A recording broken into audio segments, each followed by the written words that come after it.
Salut! Alors aujourd'hui, je vais te faire l'enregistrement depuis la chèvrerie.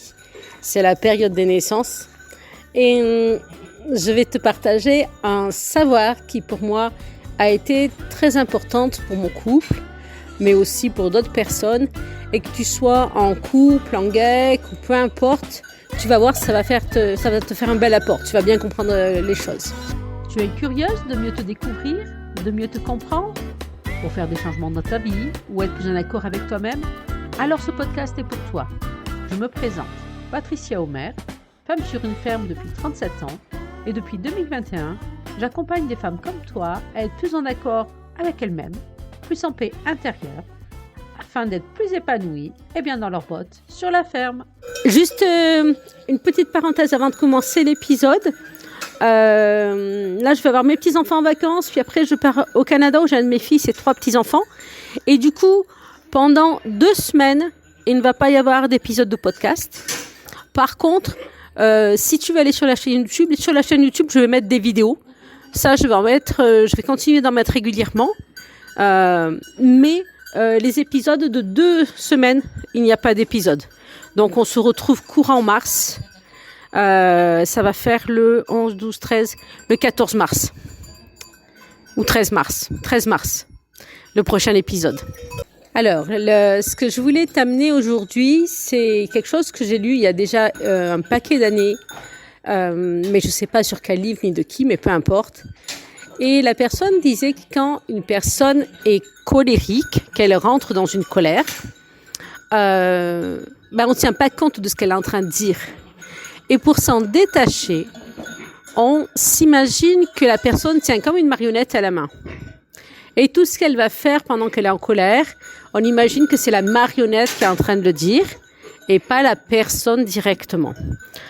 Et ça, moi, ça m'a vraiment bien aidée pour différentes personnes. Mon mari qui avant était assez colérique, des fois s'emporter sur n'importe quoi. Puis quand on dit, ça monte comme une soupe au lait, ça redescend aussi sec derrière. Et de ne pas prendre personnel ce que la personne dit. Dans la sagesse traditionnelle, orale, on le sait parce qu'on se dit mes paroles après ont dépassé mes pensées ou des choses comme ça. Mais dans les faits, quand on est confronté à quelqu'un qui réagit comme ça, on n'a pas toujours le recul et on peut le prendre personnel.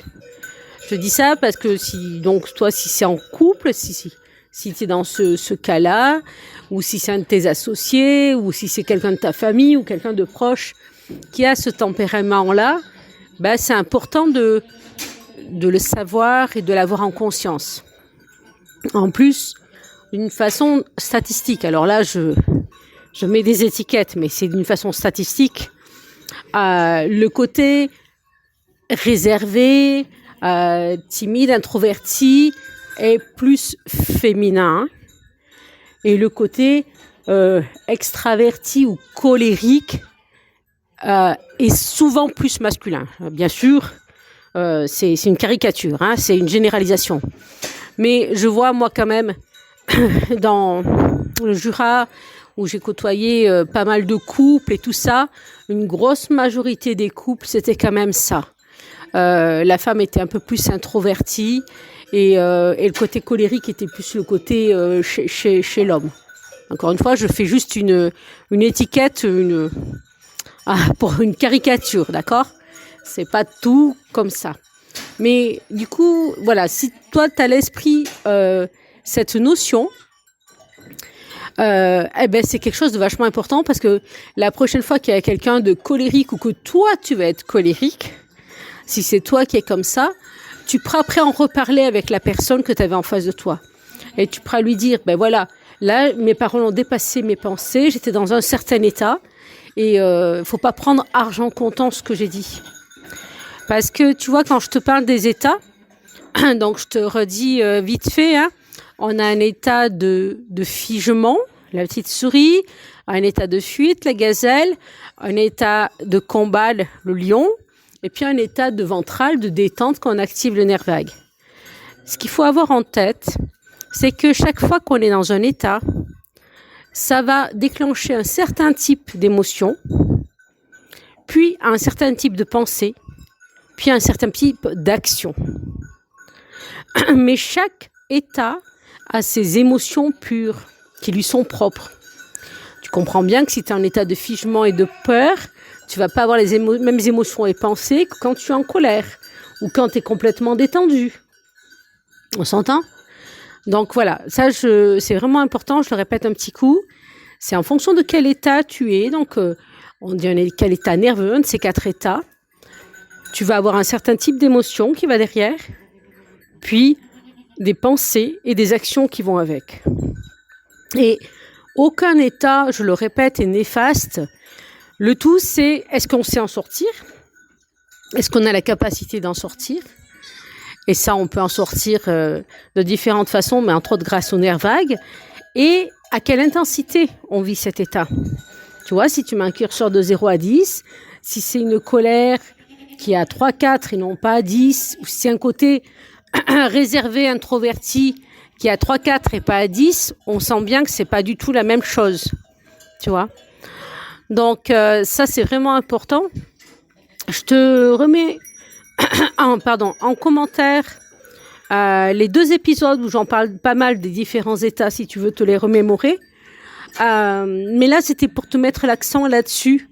Voilà, de bien percuter que quand quelqu'un est dans un état colérique, on ne prend pas pour argent comptant ce qu'il dit. Voilà. Et ça, je te dis, c'était bien avant que je connaisse le système nerveux et la théorie polyvagale. J'ai un petit qui vient me téter le pantalon, là. Ils sont vraiment trop mignons. Voilà. Tiens, je vais te mettre sur la pochette, je vais mettre une photo des petits chevreaux. Voilà. Donc, c'est ce que je voulais te partager. Et si tu as envie d'aller encore plus loin, donc je propose une formation dans les Hautes-Alpes les 24 et 25 mars, financée Vivea, où j'explique et je fais pratiquer sur le système nerveux pendant 2 jours complets et où on voit tout ça. Et si tu n'es pas du département, tu peux me contacter pour qu'on voie comment mettre ça en place sur un de tes départements où tu habites. Ok ? Allez, je te souhaite une belle journée. Et merci d'avoir écouté cet épisode.